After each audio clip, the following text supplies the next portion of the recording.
प्यारे बच्चों नमस्कार। आप लोग आ गए सब। आज कहानी सुनोगे ना। मैं आपके लिए एक बहुत मजेदार कहानी लाई हूँ। आलसी लालची मकड़ी। मकड़ी को देखा है ना, जाले बना लेती है घरों में, दीवालों में, छतों में, है ना। उसकी कहानी सुनोगे? डरते तो नहीं हो ना उससे? डरने की कोई बात नहीं है, बहुत सीधी सादी होती है वो। तुमने देखा है ना उसके पैर कितने बड़े बड़े होते हैं, बदन छोटा सा होता है और पैर कितने लंबे होते हैं, देखा है ना। तो आज हम तुमको उस आलसी लालची मकड़ी की कहानी सुनाएंगे और ये बताएंगे कि उसके पैर इतने लंबे कैसे हो गए। सुनोगे ना? तो सुनो, कहानी का नाम है आलसी लालची मकड़ी।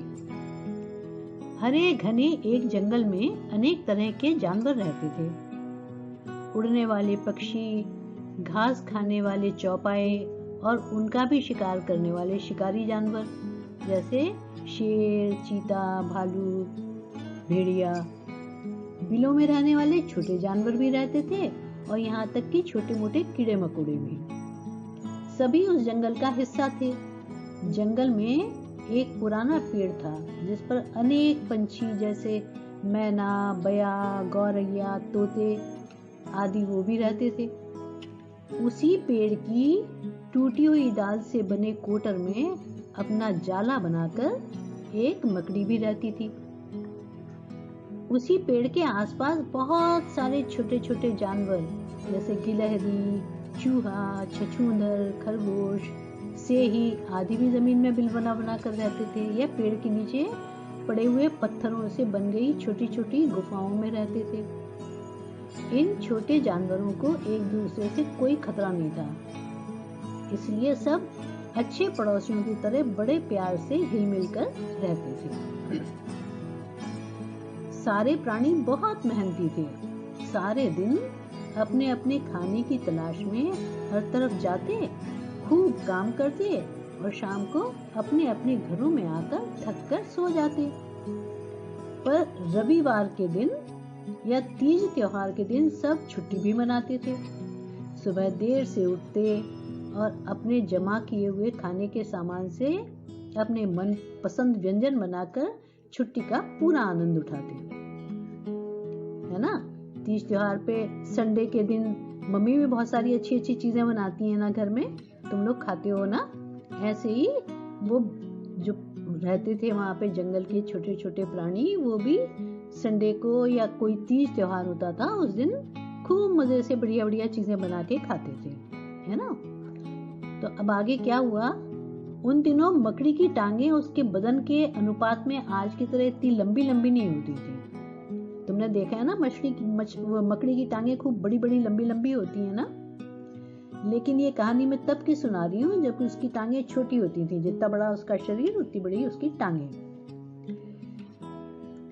फिर किस तरह उसकी टांगे इतनी बड़ी हो गई, आज उसी की कहानी आपको हम सुना रहे हैं। बच्चों, मकड़ी थोड़ी आलसी भी थी और थोड़ी लालची भी। छुट्टी के दिन वह अक्सर इस फिराक में रहती थी कि उसे खाना न बनाना पड़े और कोई दूसरा प्राणी अपने बनाए पकवान को खाने के लिए उसे खुद बुला ले। इसके लिए मकड़ी ने जानवरों की खुशामद करना और उनके बनाए खाने की तारीफों के पुल बांधना भी खूब सीख लिया था। जो भी उसको कुछ खिलाता पिलाता उसकी बड़ी तारीफें करती हो। एक बार क्या हुआ, जन्माष्टमी का दिन था। जंगल में सब ओर त्योहार मनाने की धूम मची हुई थी और हर जानवर के घर से स्वादिष्ट पकवानों की सौंधी सौंधी खुशबू आ रही थी। मकड़ी के मुंह में पानी आ रहा था। उसने देखा कि खरगोश गाजर धो रहा है। पूछने पर उसने बताया कि वह आज गाजर का हलवा बनाएगा। मकड़ी ने कहा, वाह, गाजर का हलवा, वो तो मुझे भी बहुत पसंद है। खरगोश बोला, तो तुम भी आ जाना, पर अभी हलवा बनने में बहुत समय लगेगा। मकड़ी ने कहा, कोई बात नहीं, मैं तुम्हारे घर से अपने जाले का तार बांध देती हूँ और तार का दूसरा सिरा अपने पैर से बांधकर अपने घर चली जाती हूँ। जब हलवा बन जाए तो तुम तार को खींच लेना, मैं तुरंत आ जाऊंगी। खरगोश ने कहा, ये ठीक है। रास्ते में मकड़ी ने देखा कि गिलहरी चिरौंजी के दानों को लेकर जा रही थी। मकड़ी के पूछने पर उसने बताया मैं तो खीर बनाने जा रही हूँ, खीर में डालने के लिए चिरौंजी धोने जा रही हूँ। मकड़ी बोली, अरे वाह, खीर खीर तो मुझे बड़ी स्वादिष्ट लगती है, क्या थोड़ी सी मुझे भी खिलाओगी?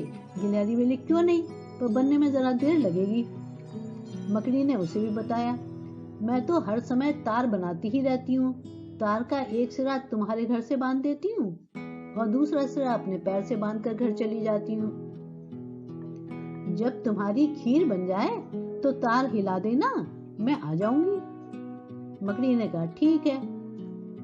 मकड़ी, चूहे, छछूंदर, सेही, गौरैया, मैना, बया आदि सब पड़ोसियों के रसोई घरों में वो चक्कर लगाए आई और उसने देखा कि जन्माष्टमी की वजह से सबके यहाँ कोई न कोई स्वादिष्ट व्यंजन बन रहे हैं। कोई खीर तो कोई पंजीरी, कोई रसगुल्ला तो कोई लड्डू, कोई अमरस तो कोई कलाकंद। हर प्राणी अपनी अपनी तरह से त्योहार की तैयारी में जुटा हुआ है। सभी के घरों में तार का एक सिरा बांधकर और उसी तार का दूसरा सिरा अपनी टांग से बांधकर वह अपने घर में चली गई। बच्चों, यह तो तुमको पता ही है ना कि सबकी तरह मकड़ी के 2 या 4 पैर नहीं होते, उसके तो 8 पैर होते हैं, 8। और इस समय उसके हर पैर से एक तार बंधा हुआ था जिसका दूसरा सिरा उसके किसी पड़ोसी के घर से बंधा था। घर पर पड़े पड़े वो पकवानों के बारे में सोचते सोचते अपने 8 पैर फैलाकर गहरी नींद में सो गई। अब हुआ यह कि उस दिन सब पड़ोसियों का खाना लगभग एक ही समय पर बनकर तैयार हुआ और सबने एक ही समय पर मकड़ी को बुलाने के लिए अपने घर पर बंधे हुए तार को खींचा। मकड़ी की सारी टांगे एक साथ अलग अलग दिशा में खिंच गई। वह अपने बिस्तर से उठकर हवा में लटक गई। उधर कोई उत्तर न मिलने पर सब जानवरों ने तारों को जोर जोर से खींचना शुरू किया।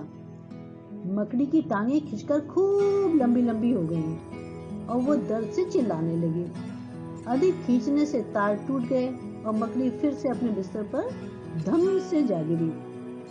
उसके न आने से सब जानवर उसे बुलाने के लिए उसकी घर की तरफ चल पड़े। वहां पहुंचकर उन्होंने देखा कि मकड़ी कराहते हुए और लंगड़ाते हुए अपने घर के बाहर आ रही है और उसके पैर भी बहुत लंबे लंबे हो गए हैं और उसकी चाल भी विचित्र हो गई है। पूछने पर मकड़ी ने सारी बात बताई। सब जानवरों को उसकी हालत पर दुख भी हुआ, पर उसके लालच पर हंसी भी खूब आई।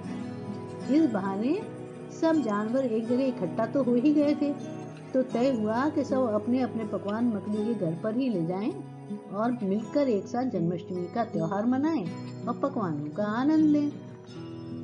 मकड़ी ने भी वादा किया कि आगे से वो कभी ऐसा लालच नहीं करेगी, पर उसके पैर तो सदा के लिए लंबे ही हो गए, जो आज भी वैसे ही हैं, है ना? तो बच्चों, कैसी लगी आपको कहानी? मजा आया ना आपको? और आपको पता चल गया कि मकड़ी के पैर इतने लंबे लंबे क्यों होते हैं? मजेदार कहानी थी ना? चलो, आज इस कहानी को सुनाया। अब मैं अगले दिन आपको फिर कोई नई कहानी सुनाऊंगी, ठीक है ना? तो चलते, बाय बाय।